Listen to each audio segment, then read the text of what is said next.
Hello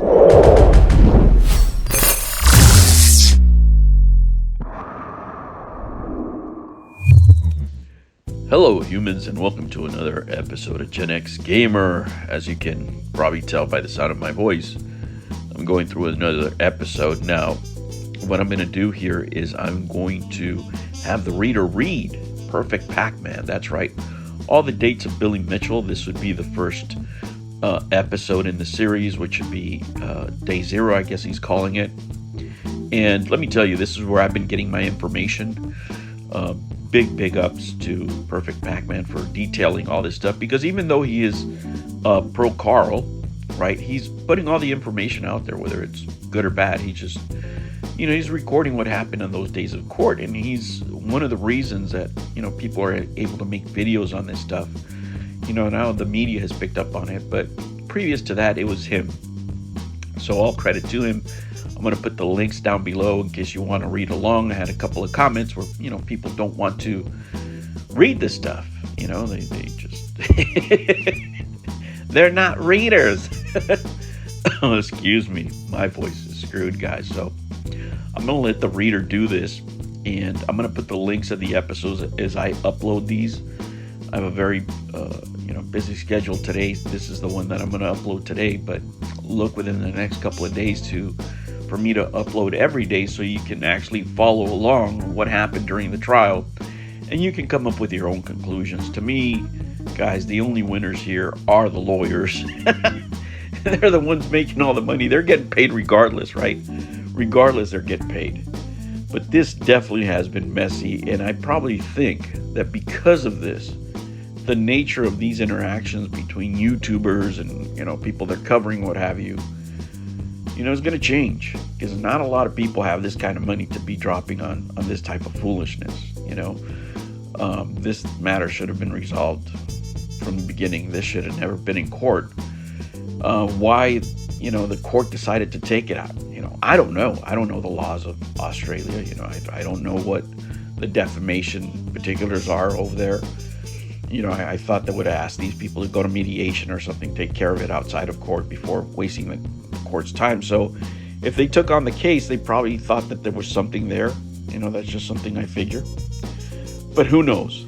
Who knows? I mean, everybody looks bad in this deal at the end of the day. But, I just don't see how people do this shit.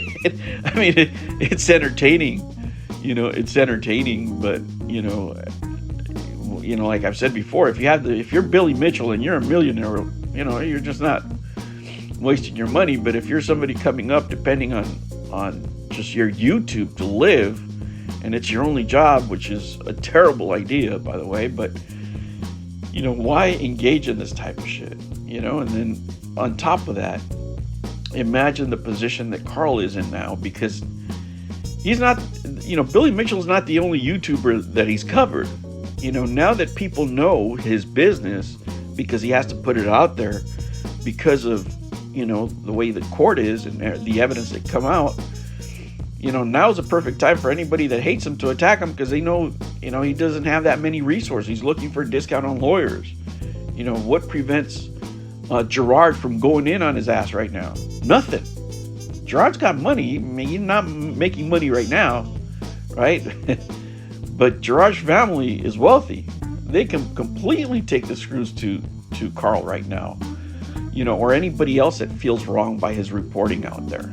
I mean, this is just a bad idea all around, guys. But, I'm going to quit yapping, because my voice is going to go here pretty soon.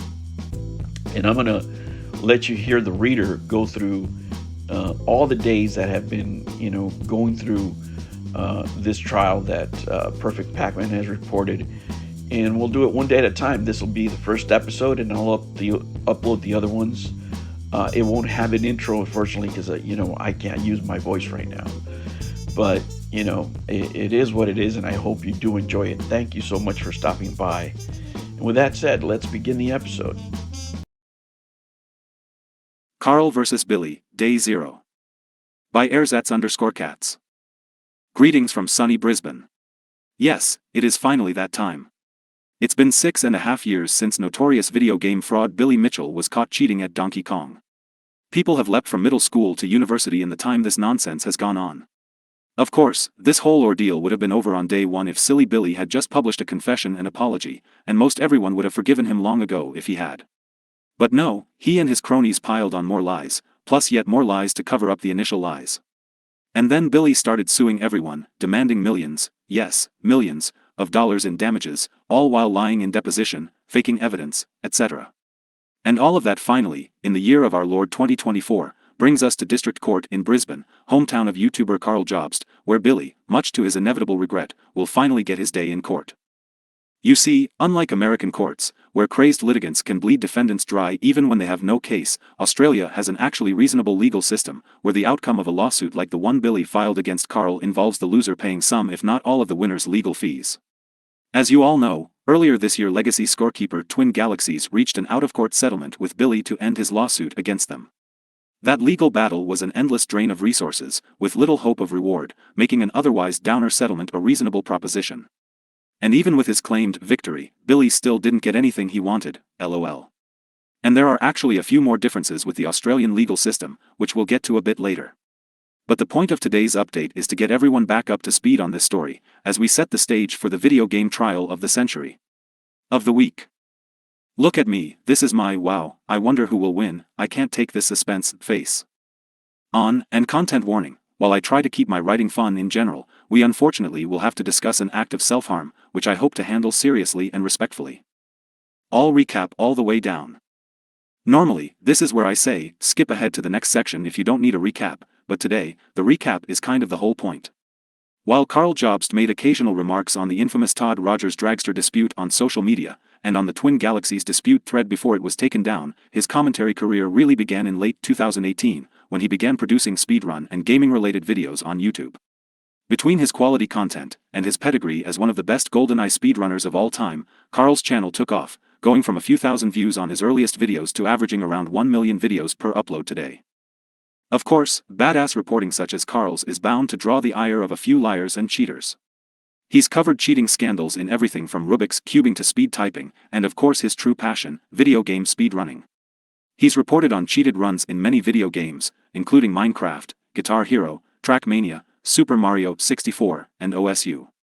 Almost a year ago, Karl exposed charity fraud on the part of indie gaming darling Girard, the completionist, Khalil. And not long ago, he helped expose an elaborate fake blindfold speedrun by streamer Queen Punzalot.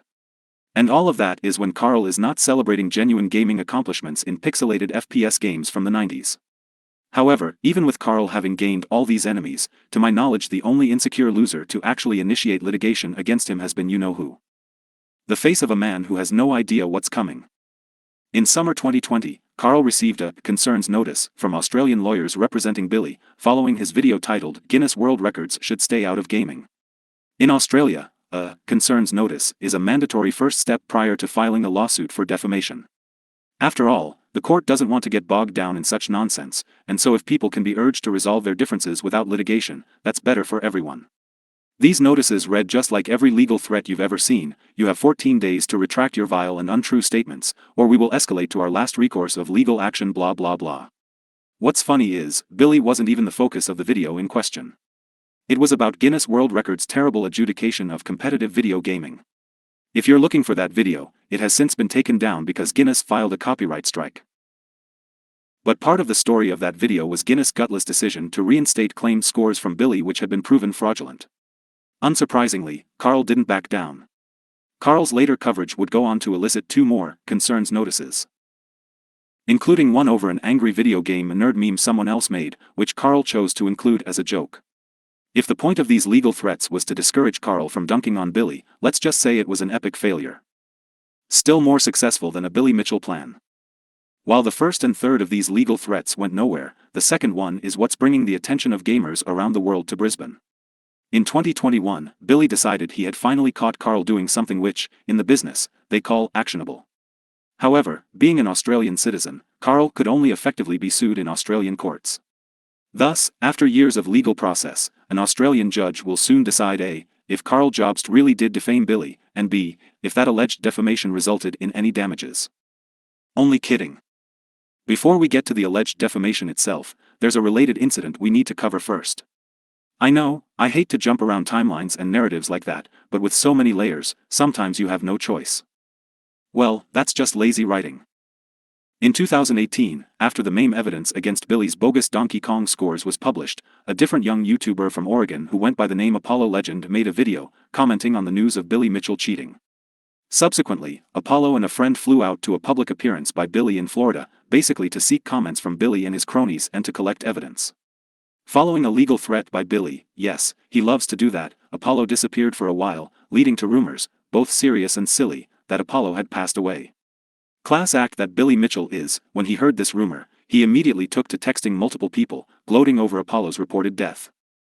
Above is the relevant text conversation between Billy and Carlos Pinero, who was volunteering as Billy's technical expert at the time. Note that Carlos had a change of heart soon after this exchange, and he is now likely to be testifying for Carl in the current legal battle. It's important to know that, at the time of these messages, Billy had only known Carlos for like a month. They weren't old friends or anything. Billy felt so comfortable laughing about reports of the end of this kid's life, young adult's life, that he was texting his elation to people he barely knew. In fact, he sent the same initial message to Jace Hall as well, as seen in later court filings. And we only know of these two recipients because they came forward and provided the messages in TG's legal defense. How many people were on Mr. I hope my enemies literally die's mailing list? I'm a bit curious to see what story Billy has for these messages. And we may find out this week. He'll likely try to pass it off as though he were joking, as if we don't understand his style of dark humor or something. However, a few observations stand out to me. 1. At the time of those texts, Billy did not know if the rumors were true. Imagine saying those things about someone, especially someone you've already threatened to sue, and then hypothetically learning the reports were accurate. 2. If Apollo really was dead, Billy would have had no way of knowing how. Was it suicide? Was he murdered? Was it cancer? Apparently, any of those would have brought a smile to Billy's face. While Billy is known for his lies, I believe this was a rare moment of truth when he said he hoped Carlos would find something to corroborate the rumors. Wah! He said I do stupid stuff. In 2020, Billy would go on to file a frivolous defamation lawsuit against Apollo Legend in Florida, seeking $1 million in damages. The actual filing was bare bones, simply listing random things Apollo said and did that irritated Billy without really identifying a single tangible offense on Apollo's part. Apollo was initially defiant in the face of this baseless lawsuit, declaring in a subsequent video, "I will not give him a single penny. I will not delete a single video." However, despite this early bravado, in August of that year, Apollo did ultimately reach out to Billy and seek an out-of-court settlement. The terms of this agreement were confidential, and that will be very important in a moment, but the one thing that was made certain at the time of Apollo's settlement announcement was that Billy had been given ownership of each of Apollo's videos about Billy. Obviously this meant they were all removed from Apollo's channel, but it also meant that Billy could, as the new rightful owner, use DMCA tools to have any reuploads taken down from YouTube or any other hosting site at any time. It also meant that Apollo would no longer receive revenue from these videos, which were among his most viewed. What was not so widely known at the time of this settlement was that Apollo was battling a private struggle for his physical and mental health. In December of that year, Apollo Legend, known to his friends and family as Benjamin Smith, took his own life. To be clear, and I've said this many times, I don't blame Billy Mitchell for Apollo's choice to commit suicide. I believe that sort of thing should only be considered in cases where the intention to compel is obvious. The truth is, like a moth to a flame, Apollo had a habit of inciting unnecessary blowback in pointless feuds with other gamers and YouTube commentators. The only person responsible for Apollo's decision was Apollo himself. However, with that said, I've seen those texts from Billy. I have no doubt that Billy didn't care what happened to Apollo, except to the extent that certain outcomes would make himself look bad. What did Karl do? And here's where we start to get into the specifics of Billy Mitchell's lawsuit against Karl Jobst. But this is also where we run into a problem, because we don't have that many confirmed specifics to offer. Covering the lawsuit against Twin Galaxies in California was easy, all the court filings were public. Y'all thought I was some mad genius when half the time I was just trotting through like a hungover paralegal going, phew, alright, guess I'll just say what this PDF says and call it news. As for the mad genius bit, I can neither confirm nor deny. But unfortunately, Australian courts are way more opaque, denying me the ability to simply track the motions and evidence and cite it to a public source. Meanwhile, although Karl has commented on his ongoing case more than most defendants do, he hasn't gone into effusive specifics of the details being litigated. Here's what we do know. On May 26, 2021, 5 months after Apollo's passing, Karl Jobst published a video titled, "The Biggest Conmen in Video Game History Strike Again." This video discussed lawsuits filed by both Billy Mitchell and Todd Toggers. In the Billy portion of the video, Karl offered his first public comments on Apollo Legend's tragic suicide. Here was that passage from Karl's video, as it was originally published. Billy also sued YouTuber Apollo Legend for $1 million. I haven't spoken about this publicly, but this lawsuit ultimately ended with Apollo giving in and settling with Mitchell. He was forced to remove all of his videos about Mitchell's cheating, and paid him a large sum of money. This left him deeply in debt, which required him to find extra work. But with his ongoing health issues, this was all too much of a burden, and he ultimately took his own life. Not that Billy Mitchell would ever care, though. In fact, when Billy Mitchell thought Apollo died earlier, he expressed joy at the thought. The lawsuit against Apollo was just as frivolous as the rest, and Apollo definitely would have won in court, but again, he was extremely ill and couldn't handle the ongoing stress. I'm gonna be honest, when I first heard this portion, I thought this was legally safe. While the terms of the settlement between Billy and Apollo were confidential, it was believed at the time that Apollo was forced to pay Billy a lot of money to end the litigation. More on that in a moment. Karl simply said that Apollo was left in debt, that he had ongoing health issues, which were more widely known after the suicide, that Apollo couldn't handle the stress, and that he chose to end his own life. Oh, and Karl factually reported that Billy had texted various people making light of a premature report of Apollo's death. What's the problem with that? Soon afterward, Billy, who rarely uploads to his YouTube channel, posted a 5-minute video titled "Response to Karl Jobst Regarding Apollo Legend," consisting mostly of himself speaking to the camera. If I'm to be fair, I'd say this particular outing has a lower density of lies than Billy's average declaration, though a few do still stand out. He characterized Karl's video as being downright loaded with false, defamatory statements. Oh, that sounds like a lot. I can't wait to hear what all of them are this week. He refers to claims by Jobst as demonstrably false, but of course fails to demonstrate their falsity. In fact, of Karl's video as a whole, Billy claimed nothing he said was true, which is obviously false. Billy claims the agreement had no long-lasting impact on Apollo's life, which seems to omit the very obvious impact of lost revenue from those videos Apollo was forced to give away. Billy claimed that Apollo told people that our dispute was not among the principal problems he faced, and yet tries to demonstrate this with a screenshot that kinda says the opposite. More on that screenshot later. More importantly, Billy republished the above-cited portion from Jobst's video, before reframing it in the most uncharitable way possible. In the video, Jobst outright states that I drove Apollo to suicide. In his words, he may as well have just said murder. The point of this video would seem to have been fivefold. First, theatrics. Second, it's clearly a warning shot to any other YouTube commentators who may be considering covering this story. Third, Billy used it as a platform to assert a claim contrary to Jobst's reporting. Regardless of anyone's opinion of me, or my dispute with Apollo, let there be no confusion. Apollo never paid me any money. I never paid Apollo any money. There was no financial transaction between Apollo and myself, ever. Apollo never even paid any legal fees of any kind. To be clear, Billy typically has an easy poker tell. If he says, the fact of the matter is, he's about to tell you something he knows is not true. When he says, without lying to ya, he's about to tell an especially blatant and ridiculous lie. And when he looks you in the eye and sternly asserts, let there be no confusion, he's usually about to vomit some of the most confounding bullshit you will ever hear. The fourth apparent purpose of this video was to show Billy holding up a piece of paper, which could have been anything, so he could claim it was the confidential settlement and assert that it, in his words, proves everything I'm saying, right here and now. Of course, we never get to see that paper. Come on, you know how this works. There are a couple things I should point out.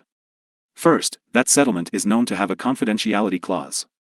It's unclear how that clause was altered by Apollo's passing, but in the event it was still in effect, it also seems unlikely that it would entitle Billy to discuss terms of the agreement while simultaneously binding him from proving those claims.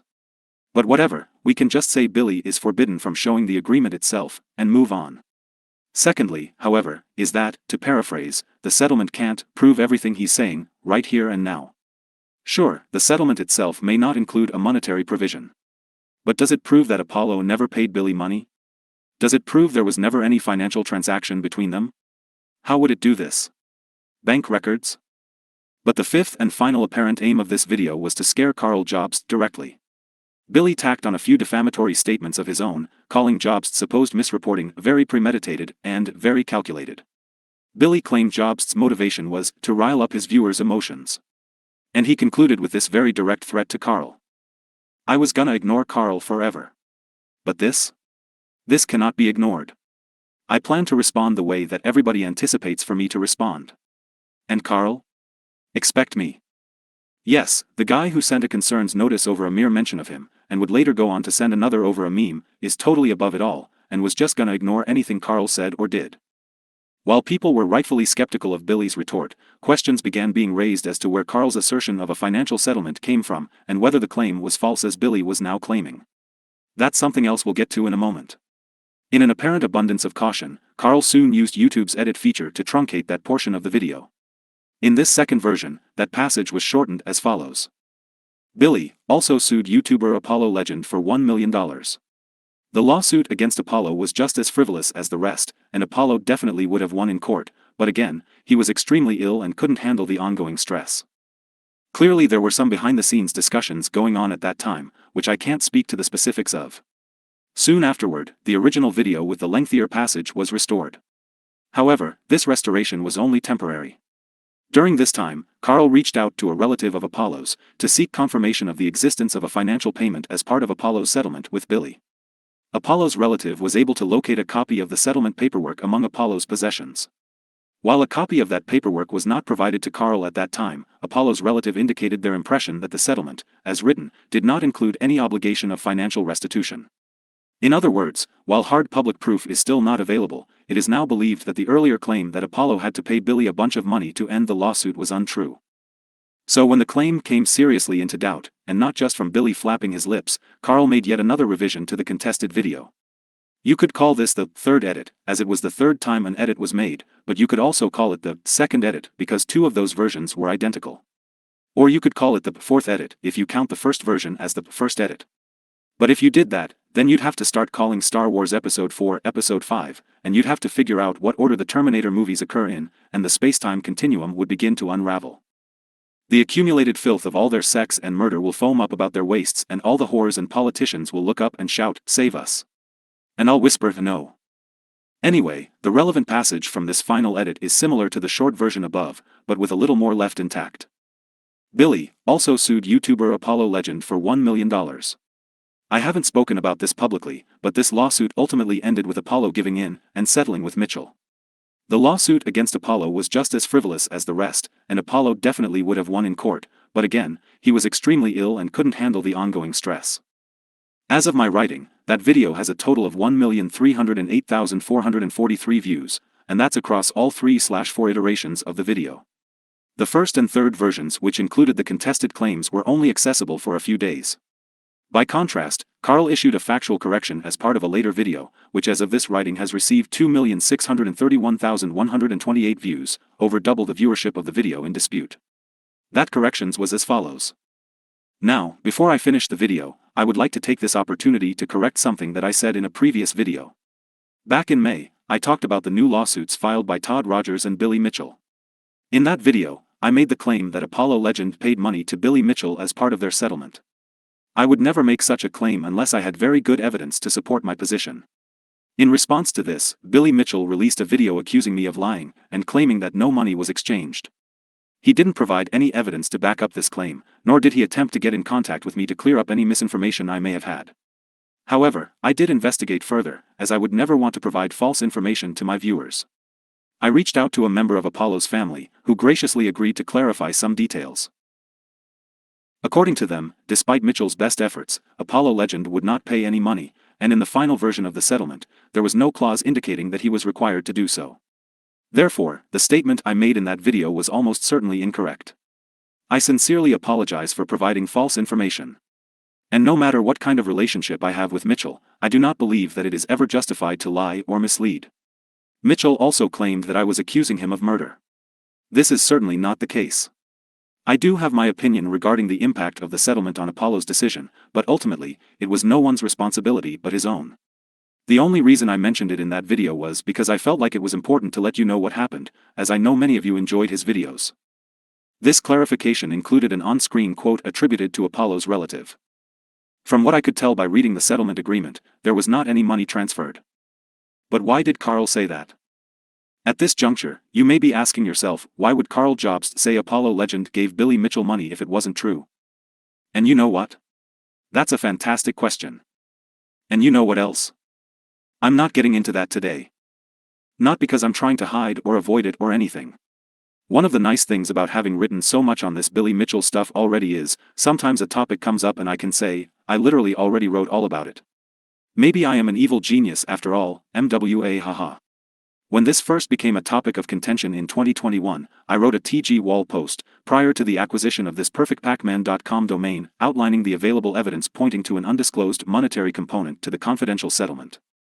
https://www.twinGalaxies.com/airsatskats/wall/9463/more-info-on-the-Billy-Mitchell-settlement. In short, the USS Mitchell is one very leaky ship. Frequently, they drop predictions that Guinness had agreed to reinstate Billy, that Apollo had reached out to Billy to settle, which sounded outlandish at the time, but were later revealed to have been privately true. None of these Team Billy knuckleheads was clairvoyant, of course. They were just getting the inside scoop from Billy and his son. Among these prescient insights was that Apollo had paid a very large sum of money as part of the settlement. Given that we now believe there was no financial settlement, it seems likely Billy and or Jr. themselves were planting this narrative. Of course, it's highly ironic if Billy's now claiming to be defamed by a narrative he himself was promoting. There's an interesting thing about defamation law, and to my knowledge, this is true basically everywhere you go. If you can demonstrate sufficient basis for making the claims you did, and that you took reasonable steps to avoid inaccuracies and to minimize damage from any errors, then your alleged defamation is not actionable. You are allowed to make the occasional mistake, especially when reporting on public figures. If not, nobody could report on anything. Or, as I put it in that TG post, if Billy Mitchell said, with a sense of sincerity, yes, I fucked a goat while dressed up like Raggedy Andy, and if I then subsequently reported that Billy Mitchell fucked a goat while dressed up like Raggedy Andy, I would not liable for defamation, even if the claim ultimately turned out to be false. Anyway, if you want to know more about why folks thought Apollo gave Billy money, you now know where to find it. If you don't want to register a TG account, you can read it here on the Wayback Machine, although that archive lacks the edits I added after Karl's update. I'll review that evidence again if and when it becomes part of the trial this week. Until then, we're gonna move on. The problems with Billy's case. Well, it's cut and dry then, isn't it? Karl reported something about Billy that was untrue. Big time defamation, if ever I heard it. Not so fast, my pretend naysayer. Billy may have been eager to take Karl to court, but he really didn't think this one through. Let's go over some details. First, it's not defamation to say Apollo legend paid Billy Mitchell a bunch of money, even if it's factually untrue. An important element of defamation is that it, defames the victim. If I went around telling people you won a new car on The Price is Right when you did not, I would be a liar, and you might get annoyed with me when everyone asks you for a ride, but it would not be defamation, because that would do nothing to sully your identity. Now, one could say this is contextually arguable in this case, since Karl discussed the settlement in the context of Apollo's later suicide. But people are certainly within their right to take presented facts, along with believed to be facts, and come to their own conclusions. That's not the fault of Karl. This is why, when Billy did his response video, he had to so outlandishly exaggerate what Karl had said. Without that misrepresentation, there's no case. But let's say you wanted to take the interpretation most favorable to Billy, at least in terms of his ability to win this present defamation lawsuit. Let's pretend Karl instead said the following: this settlement destroyed Apollo financially, which required him to find extra work. But with his ongoing health issues, this was too much of a burden, and he ultimately took his own life. Most of that is actually verbatim from the original video, except I removed the claim about a financial payout, which again, is not defamation in isolation, and added explicit attribution. Billy's the reason this guy's life spiraled out of control. And yet, in making this adjustment, the underpinning claim actually becomes more true. And thus less liable. Apollo lost a lot of future money when he had to take down those lucrative videos, which were still racking up views and revenue years later. Additionally, Apollo's entire career as a highly successful YouTuber was decimated, and while his drama with others may have contributed to him ceasing active video production, it would be foolish to think his very public capitulation to Billy, after his very public repudiation of Billy, contributed heavily to this. Sure, in the details, it's a difference of active debt and loss of income, but the underlying imputation remains the same. Either way, Apollo would have had to find other work which perhaps he was physically or spiritually unable to sustain. Getting back to Billy's dramatic response video, that was another ill-advised move. In suing someone for defamation, his position before the court basically has to be that the statements at issue significantly damaged his reputation. But Billy's behavior demonstrates the opposite. He took the allegedly offending portion from Karl's video and signal boosted it. If someone made nasty claims about me, I might respond if I felt people were taking those claims seriously, but I would certainly not do so in a way that elevates those claims. Billy's video was not the response of someone who wants the damage to his reputation to go away. It was, however, the kind of thing an unhinged litigant who just wants to punish his critics with lawfare might do, in the hopes of dramatically burning his legal threats into everyone's memory. Even worse, Billy's vid contains a truly stupefying unforced error. As I alluded to earlier, Billy included a screenshot of a portion of a conversation between Apollo and Billy's con artist friend, Triforce, who Apollo reached out to help broker a settlement. In case it's hard to read, Apollo said the following. "The lawsuit has definitely raised my stress levels, but I have a lot else going on." Billy presented this as though it validates his claim that Apollo told people that our dispute was not among the principal problems he faced in life. Of course, this doesn't exactly validate that claim, now does it? In fact, it seems to confirm, in Apollo's own words, that Billy's lawsuit is adding to his stress. So if we can say that the lawsuit added to Apollo's stress, and if we can say that the fallout of the settlement added to his stress, and if we can say Apollo's demonstrable loss of income as a result of that settlement added to his stress, where exactly is the defamation? We've already mentioned Billy's mistake of suing someone in a venue where the loser pays costs. But Billy has also made the mistake of suing too many people at once. He went all in on his defamation lawsuit against Jace Hall's Twin Galaxies. He said many times that various losses and injuries, including his hernia, LOL, were specifically caused by statements made by Twin Galaxies. That may have worked great in that case, but he can't now suddenly claim those same losses were as a result of Karl's videos. And the logistics issue has only gotten worse for Mr. Mullet. Eventually, he was able to find a pair of Australian lawyers in distant Cairns willing to take on this doomed defamation case. Whether the firm Miller Busamra took the case on contingency or simply collected a paycheck, we may never know. However, when things predictably went south, that firm bailed on him. No, they didn't just drop him as a client. That firm self-immolated. Leanne Busamra was working for some other firm before disappearing yet again, while Robert Miller just noped out of his entire professional mode. I mean, sure, a dude's gotta retire at some point, but my understanding is, lawyers will typically play out their current cases, or will at least find replacement representation for remaining clients. Billy was able to cajole another firm, Bennett and Philp, into taking up his cause.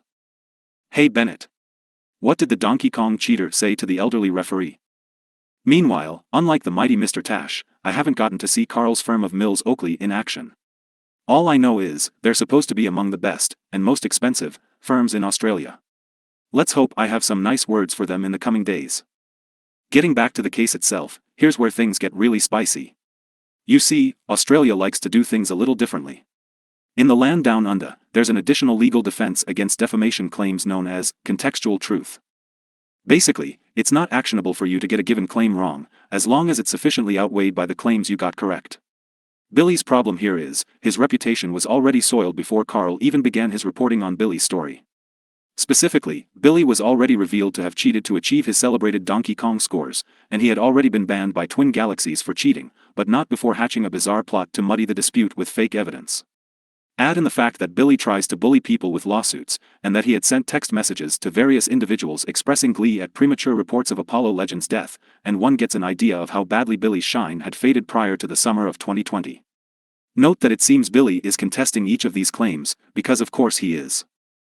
While I do present myself as an expert on the evidence in these Billy cases, minus the technical expertise needed to verify some of the more hardcore technological assertions, and while I have journalistic familiarity with US law, I certainly do not present myself as an expert on Australian law. If you want to know more about the contextual truth defense, you'll have to seek out the people who do have that knowledge.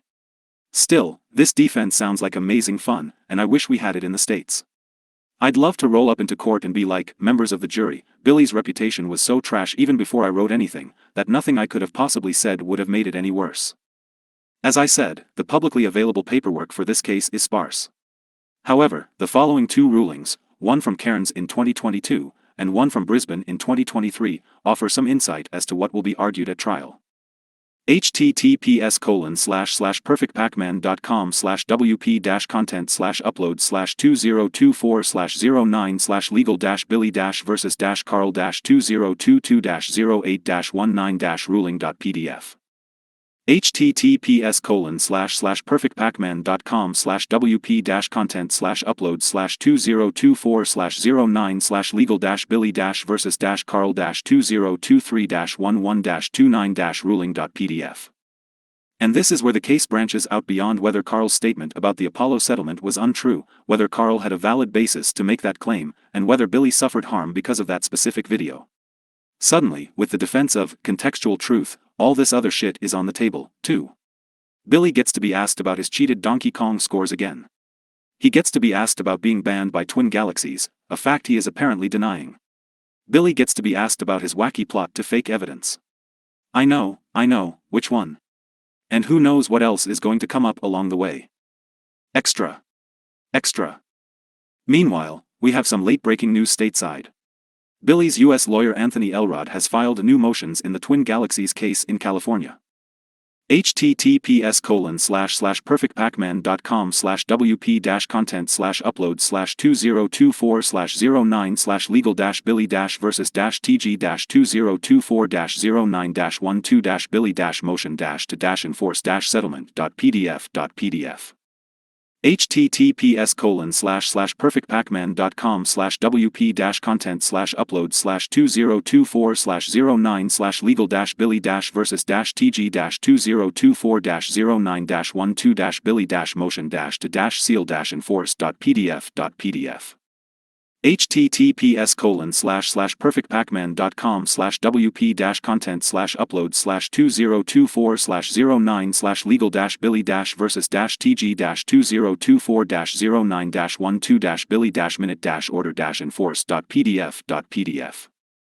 Gotta be honest, this is coming in late, and I want this update out ASAP, so I'm not going to do a full _cats dissection of these filings at this exact moment. It does appear Elrod is referencing the confidential settlement between Billy and TG, which means more redaction. But it's safe to say, this has something to do with the trial beginning in Brisbane. Notice how, from the looks of it, old Boris cried to the court for an emergency hearing to get an ex parte application on this heard immediately. Ex parte means, we can move this along without the other party present.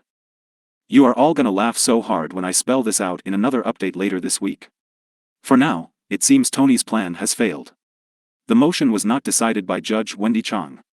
It was decided by some other judge named Bruce Iwasaki. And he basically told Elrod, sure bro, I'll hear your motion, like over a week from now after it won't matter. LMOO. And on the 7th day he rested. Watch this site for further updates all this week. I can't say for sure right now when I'll get each daily update onto the site. Be advised, if you're in the US, you can expect odd hours, like me talking about what happened on Monday at 2 a.m. Monday morning. Also note that, while the whole trial is currently scheduled for 6 days, and may run longer, the 6th day is slated for some time in October. I guess in Australia they like to break trials up into portions, just to be different. At this point, I can't tell you that I'm unbiased and impartial as to how this case should end, nor should you expect impartial reporting from me. Billy Mitchell is a proven cheater. He has told more lies than I could possibly count, including in sworn testimony, and he has put so many people through hell with frivolous lawsuits aimed at silencing his critics. And his claims against Karl in this case specifically have no merit, and deserve to be dismissed. But until now, Billy has always managed to weasel out of real consequences, by exhausting defendants, or forcing settlements, or filing appeals. This is the first time he will actually have to defend his nonsense in a court of law, to a finder of fact, in this case, a judge. Somehow, I don't think this is going to end well for him. A massive thank you to some folks who made all of this possible. You know who you are. Stay tuned. New videos every Monday and Sunday. Thank you for joining me on another episode of the Gen X Gamer. Remember to like and subscribe, click that notification bell, and remember, never ever be afraid to be happy. I'll catch you on the next one. Take care.